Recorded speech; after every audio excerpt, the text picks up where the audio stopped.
Let me introduce you to Maeve Nota. Maeve was arrested in the state of Washington after last summer, after Dobbs overturned Roe versus Wade. Maeve is a transgender man. Now, normally that means, I never know how they're using it now, but normally if you say if it's a trans man, it means it's a biological woman dressing as a man. But I think this video shows a woman, so maybe it's a man dressing. Who the hell knows, Andrew? Maeve's trans. Okay? Maeve was pissed off that Roe versus Wade was overturned by Dobbs. And Maeve decided to work out that anger by going to St. Louis Catholic Church in Bellevue, Washington in June of 2022 and vandalizing the church. Maeve scrawled "fuck Catholics" on the church's walls, assaulted a church employee, defaced several religious statues, tossed rocks at and spray painted an employee of the church, smashed two of the church's glass doors, painted women haters, kid groomers, we hate gay people, rotten hell, and F Catholics on the church's walls, and then fought with police on top of it. Okay. And by the way, scared the hell out of a little old lady praying. So that's what Maeve did. The feds swooped in and charged Maeve with a hate crime. Okay, so far so good. Yes, we see it. That's a hate crime against Catholics. Bad, Maeve. Well, the news just hit, this is via the New York Post, that the Justice Department is recommending no jail time for Maeve. Absolutely no jail time whatsoever, and will only recommend 3 years probation. Okay?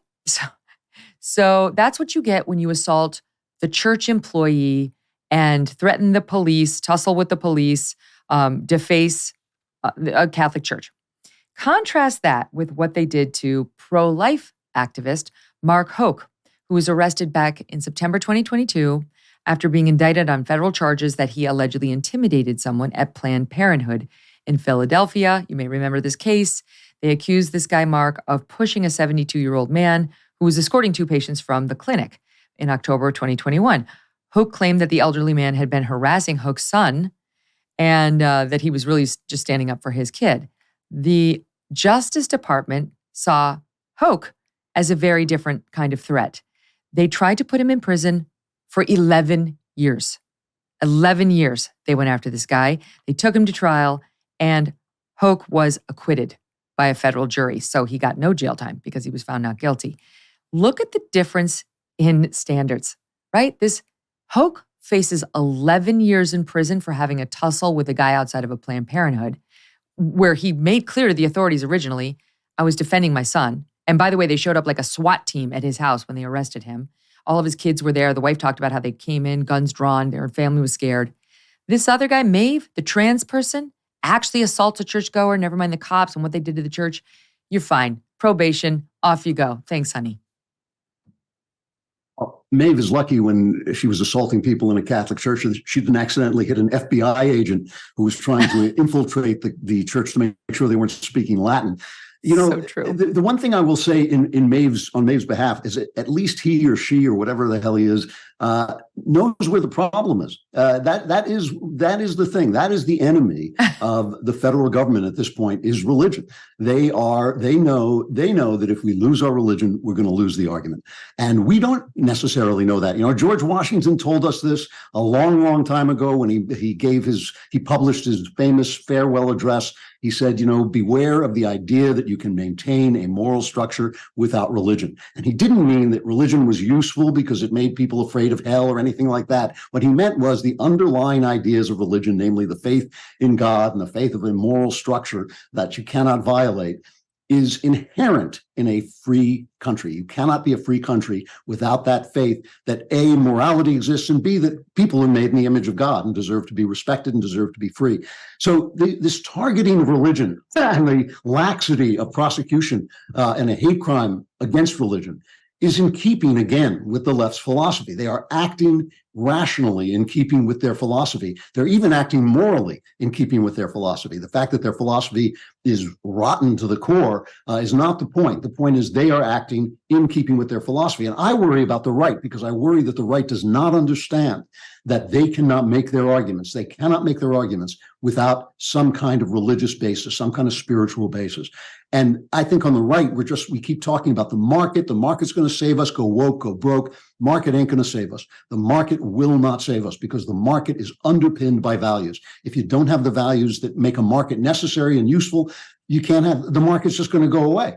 And so I think that, I think that the left is acting, again, very rationally in keeping with their philosophy. And part of their philosophy is that religion is a problem for them. And it is a problem for them. And if we don't support it, if we don't defend it, if we don't go use every weapon in our arsenal, including the Constitution and maybe especially the Constitution, to protect religion in public life, in the public square, the absolute freedom to express religion, to worship without an FBI agent coming in and making sure you're not speaking Latin. So we're going to lose this fight. We're going to lose this fight. So I really do think that the left has got its house in order in terms of its philosophical coherence, and we haven't. And I think that I know it sounds like a kind of professorial argument to make, but it is a very practical political argument. We can't win if we don't know what we believe. I mean, that latest, I think it was Pew poll showed only 39% of the American population now thinks religion is important, values it as one of their top values of religion. I mean, the numbers used to be way higher than that, up in the 60s. There was one point where it would have been in the 90s, and it's on a steady decline. That's an interesting point. Maeve chose the right target because that really is the enemy of what Maeve stands for and what the government is pushing on us. You mentioned the Catholic churches and the FBI. There was new information on that this week, which was just very dark. I mean, we brought the audience the story because Chris Wray, the head of the FBI, testified before Congress and admitted this had happened, but immediately disavowed the behavior of this agent and said, this is not what the FBI is about. He said, I was aghast when I saw these reports that the FBI was targeting Catholics. We took steps immediately to withdraw this plan and remove it from the FBI's systems. It does not reflect our standards. So that's good. That's good. But one does have to ask why this guy thought this would be a great next step for the FBI to begin with, this FBI agent. What happened was the story broke and then Congress subpoenaed the documents and FBI did not turn them over. And then the Congress got a little bit more aggressive about enforcing its subpoena and its oversight. And the FBI did turn over the documents showing it had sought to develop sources inside Christian churches and Catholic dioceses as part of an effort to combat domestic terrorism.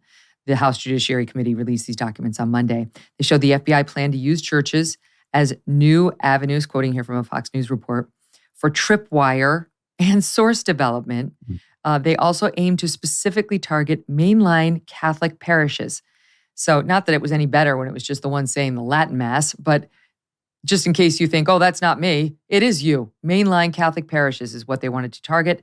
They relied on at least one undercover agent to produce their analysis, and that the FBI proposed that its agents engage in outreach to Catholic parishes to develop sources among the clergy and church leadership to inform on Americans practicing their faith. We only know about that because an FBI whistleblower produced the report and made it public. And that's sort of what caught us onto it. Their plan was to, quote, mitigate the threat of radical traditionalist Catholics. Experts say that China is hoarding a massive amount of food, that they will soon have over 2/3 of the globe's corn reserves, over half of its rice, and half of its wheat. But when asked about it, China misleads. One China expert says they, of course, would never admit to something like that. Well, what does China know that we do not? Why are they doing this? When it comes to global food shortages, China is, they say, the canary in the coal mine. You see, China is the world's #1 food importer. They rely on the rest of the world to keep their people fed, so they can't afford to mess this up or there will be riots, civil panic, or worse. That's why it's a smart idea to stock up on a kit of the best-selling 4 Patriots survival food. Create your own stockpile of the best-selling 4 Patriots survival food kits. Hand-packed in the USA, the kits are compact and stack easily. They have different delicious breakfasts, lunches, and dinners, and their 5-star reviews on the website rave about the flavor and the taste. Right now, you can get 10% off your first purchase of the numeral 4 Patriots survival food by typing in the code MK at checkout. Just go to the numeral 4 Patriots.com, okay, 4patriots.com, and use code MK to get 10% off your first purchase of 4 Patriots survival food. 4patriots.com. Use that code MK. Hey, thanks so much for watching. If you like what you just saw, hit the subscribe button for more clips and full episodes.